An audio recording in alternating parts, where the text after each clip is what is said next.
디모데전서 6장 11절부터 16절 신약성경 342페이지에 있습니다. 342페이지 디모데전서 6장 11절부터 16절까지 말씀 같이 봤습니다. 시작.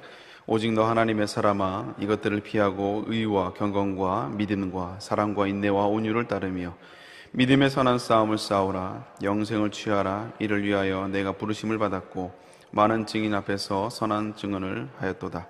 만물을 살게 하신 하나님 앞과 본디오 빌라도를 향하여 선한 증언을 하신 그리스도 예수 앞에서 내가 너를 명하노니 우리 주 예수 그리스도께서 나타나실 때까지 흠도 없고 책망받을 것도 없이 이 명령을 지키라. 기약 이르면 하나님이 그의 나타나심을 보이시리니 하나님은 복되고 유일하신 주권자시며 만왕의 왕이시며 만주의 주시오. 오직 그에게 죽지 아니함이 있고 가까이 가지 못할 빛에 거하시고 어떤 사람도 보지 못하였고 또 볼 수 없는 이시니 그에게 존귀와 영원한 권능을 돌릴지어다. 아멘.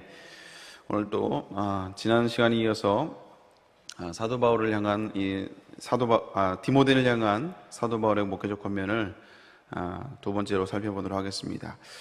오늘 지난 시간 살펴봤지만 디모데를 향해서 그 에베소 교회를 또 수많은 그 교회 안에 있는 문제 가운데 파묻혀 있는 디모데에게 오늘 사도 바울이 너 하나님의 사람아라는 호칭으로 사도 바울이 디모데를 불러주고 있습니다. 이렇게 부른 것은 이 에베소 교회 안에 있는 수많은 문제 가운데 파묻혀 있는 이 디모데에게 네가 어떤 존재인지를 다시 한번 깨닫게 하는 거예요. 왜냐하면 우리도 그렇잖아요. 수많은 문제 가운데 파묻혀 지내면 또 그 문제에만 집중하다 지내다 보면요, 두려움이 찾아오게 되고 낙심이 찾아오게 되어 있기 때문에 그렇습니다. 디모데도 역시 목회자이지만 역시 사람이기 때문에 어쩔 수가 없는 거예요.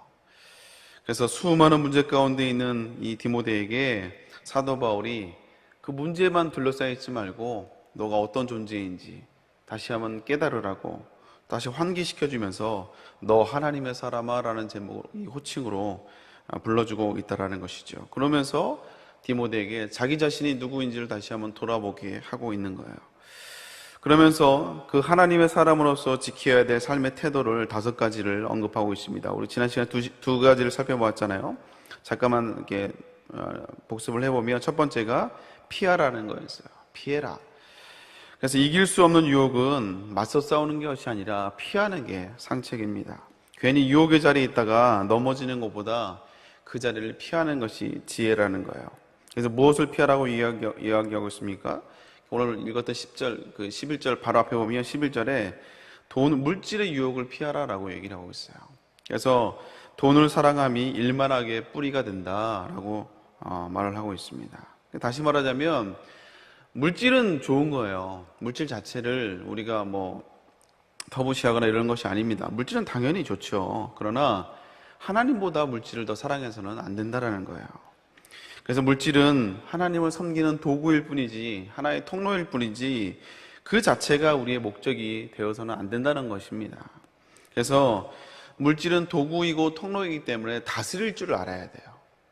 근데 이 물질이라는 게 참 자칫 잘못하면 물질의 노예가 될 수 있고 물질 때문에 우리가 시험에 들 수 있다는 것입니다. 그래서 성경에서는 물질의 종이 되지 말고 물질을 다스릴 줄 아는 사람이 되라라고 얘기를 하고 있어요.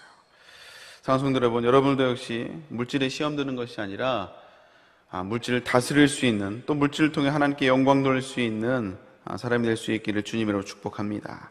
그리고 20절에도 보면 또 망령되고 헛된 말과 거짓된 지식의 반론을 피하라 라고 얘기를 하고 있어요. 피해라.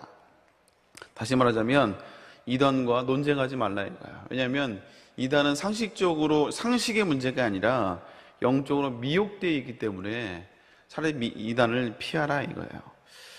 그리고 또 세 번째로 디모데후서 2장 20절에도 보면 청년의 정욕을 피하라 라고 얘기를 하고 있습니다. 그래서 괜히 육체의 정욕을 따라서 그 정욕의 자리에 있지 말고 괜히 마음 뺏기지 말고 차라리 피해서 은혜를 선택하라. 은혜의 자리를 선택하라 이거예요. 이게 지혜라는 것이죠. 두 번째는 이제 따르라는 것입니다. 11절에 보면 우리가 따라야 될 걸 6가지를 이야기해요. 의와 경건과 믿음과 사랑과 인내와 온유를 따르라. 요걸 이제 한마디로 요약을 하면 한마디로 훈련을 받으라 이거예요. 믿음의 훈련들을 받으라 이거예요. 그래서 우리가 신앙생활을 하다 보면요, 처음에 우리가 은혜 받고 처음 신앙할 때 뭔가를 배우려고 하고 훈련을 받으려고 해요. 그러나 신앙의 경력들이 늘어나고 직분을 받기 시작하면요, 훈련받는 것을 게을리합니다. 그래서 우리는 언제까지 훈련을 받아야 되느냐, 또 평신도로서 장로가 되면 훈련이 끝나느냐, 아니면 목사가 되면 훈련이 끝나느냐, 권사가 되면 직분으로 받을 수 있는 직분을 다 받은 거니까요. 그게 되면 훈련이 끝나냐? 천만에요. 우리는 천국 가는 그날까지, 내 호흡이 멈추는 그 순간까지 훈련받아야 될 줄로 믿습니다. 그래서 목사가 되었고 장로가 되었고 권사가 되었다고 훈련이 끝나는 게 아니에요. 오히려 더 많은 훈련들을 받아야 됩니다. 그래서 다윗 왕도 역시 그가 믿음이 없어서 죽는 그 순간까지 훈련을 받은 게 아니에요. 계속해서 훈련 받은 이유가 뭐냐? 하나님 앞에서 계속 훈련을 받고 하나님의 사람으로 만들어져 가기 위해서, 그래서 훈련을 하나님이 멈추지 않았다라는 것이에요. 다윗도 그랬다면 저와 여러분들도 역시 하나님의 훈련은 멈추지 않습니다. 그래서 우리 삶 가운데 불편한 것들, 내 삶 가운데 나를 불편하게 하는 모든 상황들이 어찌 보면 하나님의 입장에서 보면 다 훈련들이에요. 그래서 그 상황을 도망가는 것이 아니라 그 상황을 내가 고집을 피우고 화를 내거나 싸우면 그 사람과 다퉈가면서 그 상황을 피해가는 게 아니고요, 그 상황 자체가 다 훈련이에요. 훈련. 여러분, 이 훈련들을 잘 받아갈 수 있기를 주님의 이름으로 축복합니다. 고집으로 가는 것이 아니라 훈련 받아가면서, 나를 쳐가면서 훈련 받아가야 되는 거예요. 그래서 내가 훈련을 잘 받고 있는가 보려면 작년의 모습과 지금의 모습을 비교해 보면 됩니다. 작년의 모습과 지금의 모습이 분명히 내가 성장한 것이 있고 내가 성숙한 것이 있다면 훈련을 잘 받아가고 있는 거야. 그러나 작년과 지금과 성장한 게 없고 오히려 불편함만 늘었다, 여러분, 이거 훈련 받는 게 아닙니다. 오히려 후퇴하고 있는 거예요. 여러분, 훈련 받기를 게을리하지 않는 저와 여러분 될 수 있기를 주님의 이름으로 축복합니다. 그럼 오늘 우리가 살펴볼 세 번째는 이제 싸우는 거예요. 싸워야 돼요. 우리 12절에 보면 믿음의 선한 싸움을 싸우라 라고 얘기하고 있어요. 성도들이 싸워야 될 싸움이 있다는 거예요. 사람들과 싸우는 게 아니라, 옆에 사람들과 싸우는 게 아니고, 우리가 성도들이 양보하고 져줘야 되겠지만 그러나 절대 져서는 안 되는 싸움이 있는데, 그것이 바로 영적인 싸움입니다. 영적인 싸움이에요. 사도 바울도 이 하나님의 자녀가 싸워야 될 싸움을 언급하고 있잖아요. 에베소서 6장에 보면 우리의 싸움의 대상은 혈과 육이 아니라 이거예요. 사람이 아니라요. 보이는 사람이 아니라요.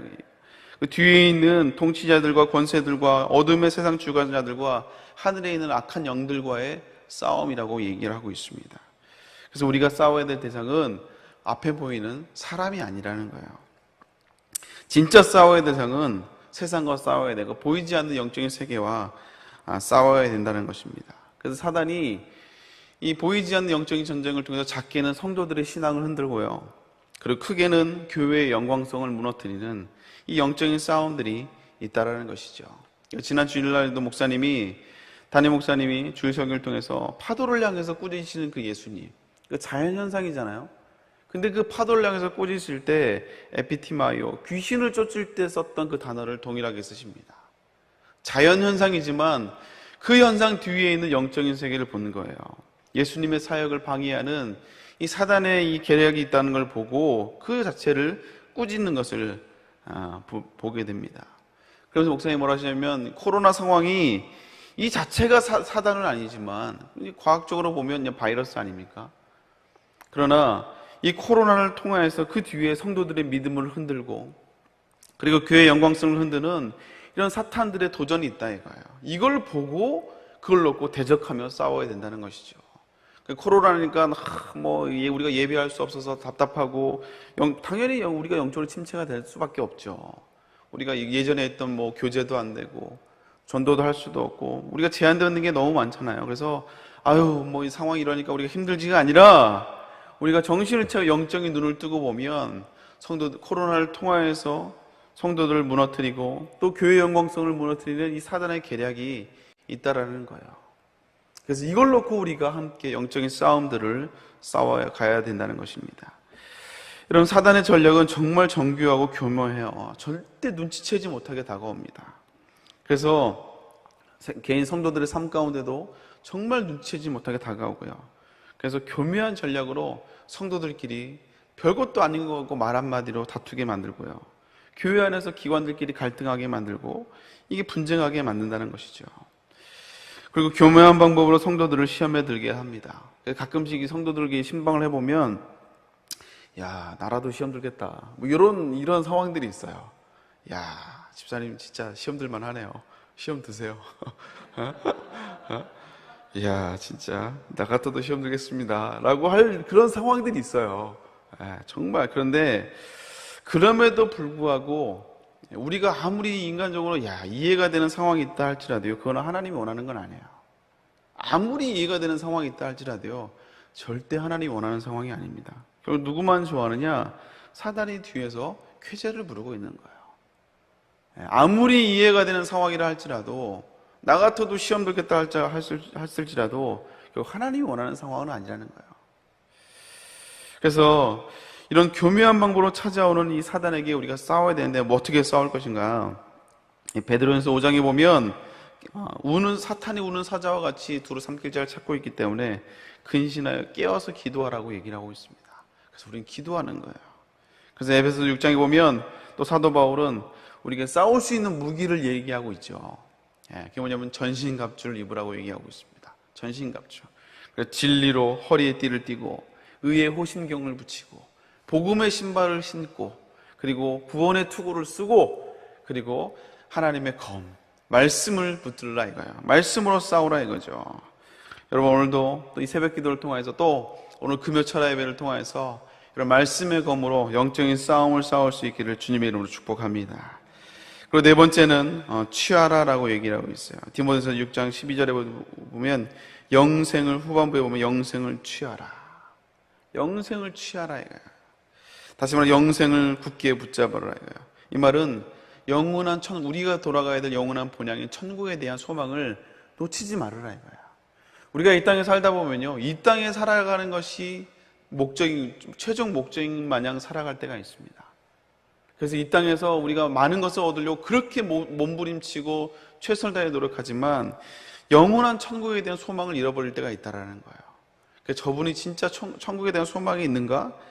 라는 이런 의심이 들 정도로 살아갈 때가 있다라는 것이죠. 근데 오늘 사도 바울은 영생을 하나님의 사람으로서 가져야 될 태도가 뭐냐? 영생을 굳게 붙들으라 이거예요. 다시 말하면 천국에 대한 소망을 잊지 말고 살아가라는 거예요. 우리가 만약에 오늘 이 아침에 하나님이 우리를 불러가신다면 우리가 그렇게 쫓아다녔던 모든 것들이 사실 의미가 없는 거거든요. 그래서 이 땅에 우리가 살아갔다면 사명 때문에 하나님이 우리가 이 땅에 호흡을 허락하신 것인데 우리가 하나님이 허락하신 호흡을 가지고 사명을 위해 살아가되 그러나 영원한 천국을 소망하며 준비하며 살아가야 된다는 거예요. 왜냐하면 우리가 이 땅에만 머물 것이 아니라 우리의 영원한 본향인 천국에 우리의 영원한 시민권이 있기 때문에 그렇다라는 거예요. 그리고 이것을 삶으로 증명하는 삶을 살아가라는 것이죠. 그렇습니다. 우리가 놓치지 말아야 될 오늘도 이 땅을 살아가면서 치열하게 살아가면서도 불구하고 절대 놓치지 말아야 될 시선은 뭐냐? 영원한 천국에 우리의 주소가 있고 우리의 소망이 있다라는 거예요. 여러분 우리가 영원한 천국에 분명한 목표가 있고 소망이 있으면요, 이 땅에서 우리가 무엇을 해야 될지가 분명해져요. 무엇을 해야 될지 분명해집니다.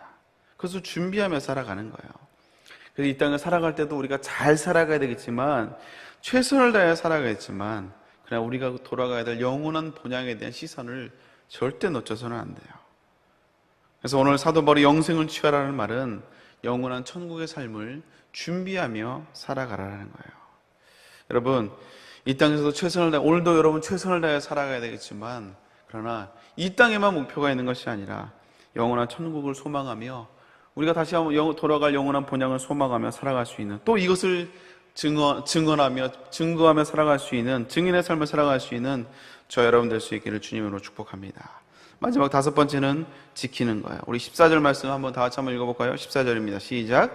우리 주 예수 그리스도께서 나타나실 때까지 흠도 없고 책망받을 것도 없이 이 명령을 지키라. 이 명령을 지키라는 거예요. 다시 말하자면 이 말씀을 지키라 이거죠. 한마디로 순종하라는 거예요. 순종하며 살아가라는 거예요. 어쩌면 복음의 본질이 흐려지고 또 갈수록 영적으로 이게 혼탁해져가는 시대일수록 더더욱 우리가 붙들어야 될 게 뭐냐? 복음을 붙들고 말씀을 지키며 살아가는 거예요. 아멘입니까? 어쩌면 우리가 하나님을 믿으면서도 불구하고 하나님의 능력을 경험하지 못하는 이유는 우리가 말씀을 몰라서가 아니에요. 말씀을 몰라서가 아니고 말씀을 듣고 말씀을 순종하지 않기 때문에 그렇습니다. 지킴이 없기 때문에 그래요. 말씀의 은혜를 받는데 그 말씀대로 순종하며 지키는 이 몸부림이 없기 때문에 그래요. 그냥 듣고 끝나기 때문에 영적인 그냥 지식으로만, 영적인 교만으로만 있기 때문에 지키고 순종하는 게 없기 때문에 우리가 하나님의 능력과 은혜를 경험하지 못하는 겁니다. 어제 그 황운환 목사님이 설교하면서 그 자전거 분실 사건을 이야기했잖아요. 그렇죠? 저는 그 얘기를 들으면서 근데 요즘은 자전거 잃어버리면 기도하지 않아요. 그렇죠? 그냥 욕 한번 하고 어떤 X가 오늘 재수 없네 이렇게 하고요. 그리고 좀 찾다가 그냥 포기해버립니다. 그리고 다시 하나 사요. 기도하지 않습니다, 요즘은. 옛날에는 뭐 병 하나 걸리면 그것 때문에 하나님께 막 몸부림치며 기도했는데 요즘은 의술이 너무 발달해서 그거 놓고 기도하지 않아요. 그냥 의사를 찾아가지. 여러분, 우리가 기도의 능력을 경험하지 못하는 이유는 하나님이 임재하지 않기 때문이 아니라 우리가 기도하지 않기 때문에 그래요. 순종하지 않기 때문에 그렇습니다. 하나님의 능력을, 하나님의 기도에 응답하는 걸, 기도에 응답한다는 것을 알고 있지만 기도하지 않기 때문에 그래요. 순종하지 않기 때문에 그렇습니다. 그래서 오늘 사도 바울이 마지막에 우리의 권면은 하나님의 사람으로서 권면이 뭐냐? 주 예수 그리스도가 나타나실 때까지 하나님의 명령을, 하나님의 말씀을 지키라. 다시 말하자면 순종하며 살아가라는 거예요. 따르며 살아가라는 거예요. 사랑하는 성도 여러분, 오늘 사도 바울이 디모데에게 하나님의 사람으로서 지켜야 될 5가지를 권면하고 있어요. 피하고, 따르고, 싸우고, 취하고, 지켜라. 이 메시지는 단순히 이 디모데에게만 보내는 메시지가 아니고요. 오늘 이 시대를 살아가는 저 여러분들에게도 동일하게 선포되는 메시지, 하나님의 음성입니다. 훈련을 받기보다 편안함을 찾는 우리들에게, 믿음보다 그냥 상식 수준의, 교양 수준의 신앙생활을 하려고 하는 우리들에게 주시는 하나님의 음성이고 이 시대를 향한 경종인 줄로 믿습니다. 사랑하는 성도 여러분, 다시 한번 이 물질의 유혹과 또 청년의 정욕들을 피할 수 있는 저 여러분 될 수 있기를 바랍니다. 또 하나님의 훈련을 따라갈 수 있는 저 여러분 될 수 있기를 바랍니다. 분별력을 가지고 선한 싸움을 싸우시고 영생을 취하고 천국을 준비하며 증거하는 삶, 그리고 갈수록 혼탁해지는 이 시대에 다시 한번 말씀을 지켜내가는, 순종해가며 하나님의 살아계심을 증명해내가는 저 여러분 될 수 있기를 주님의 이름으로 축복합니다. 함께 기도하겠습니다. 사랑의 하나님, 감사드립니다. 오늘 너 하나님의 사람아 라는 말씀으로 다시 한번 우리에게 우리의 정체성이 무엇인지를 깨닫게 해주시니 감사를 드립니다. 코로나로 인해서 너무나 지치고 힘들어하는 정말 이 시대에 우리가 다시 한번 하나님의 사람으로서 문제에 파묻혀서 두려움과 낙심에 있는 것이 아니라 내가 누구인지를 다시 한번 깨닫고 너 하나님의 사람아라는 이 정체성에 우리가 믿음으로 반응하며 하나님의 사람으로서 무엇을 살아가야 되는지, 무엇을 위해서 살아가야 할 삶의 태도들을 다시 한번 점검하며 갈 수 있는 우리가 될 수 있도록 주여 축복하여 주시옵소서. 감사합니다. 오늘 이 새벽에도 다시 한번 하나님의 음성을 더 순종하며 믿음으로 가는 손길들 기억하여 주시고 10의 1조로 하나님께 영광을 돌려드립니다. 하나님 붙들어 주시고 아버지 물질의 축복을 허락하여 주시되 아버지 물질의 종이 아니라 물질의 아버지 쓰임받는 물질을 도구로 하나님께 영광을 돌리는 성도들 될 수 있도록 주여 인도하여 주시옵소서. 11조뿐만 아니라 또 자녀 비전헌금으로 선교헌금으로 드립니다. 또 여러 가지 기도 제목으로 감사의 물로 또 아버지 작정 예물로 또 1,000번째 예물로 하나님께 영광을 돌려드립니다. 담임 목사님을 위해서 또 아버지 한국교회 연합사역을 위해서 기도하는 손길들 하나님이 축복하여 주시옵소서. 본인의 기도 제목도 많지만 먼저 그의 나라와 그의 의를 구하는 귀한 성도들의 기도를 주님이 기억하여 주옵시고 하나님 저들의 삶이 아름답게 열매를 거둘 수 있도록 주여 인도하여 주시옵소서. 담임 목사님께서 기도합니다. 특별히 건강을 위해서 기도합니다. 사업과 장막과 또 자녀들을 위해서 기도합니다. 또 여러 가지 기도 제목을 놓고 아버지 풀려야 될 문제를 놓고 기도합니다. 하나님 응답하여 주옵시고 살아계신 하나님을 아버지 다시 한번 간증하는 간증의 주인공 될 수 있도록 주여 인도하여 주시옵소서. 이 모든 것이 하나님의 영광을 위하여 쓰임받게 하여 주시옵소서. 감사합니다. 주여 특별히 자녀를 위해서 기도한 손길들 주님께서 축복하여 주옵시고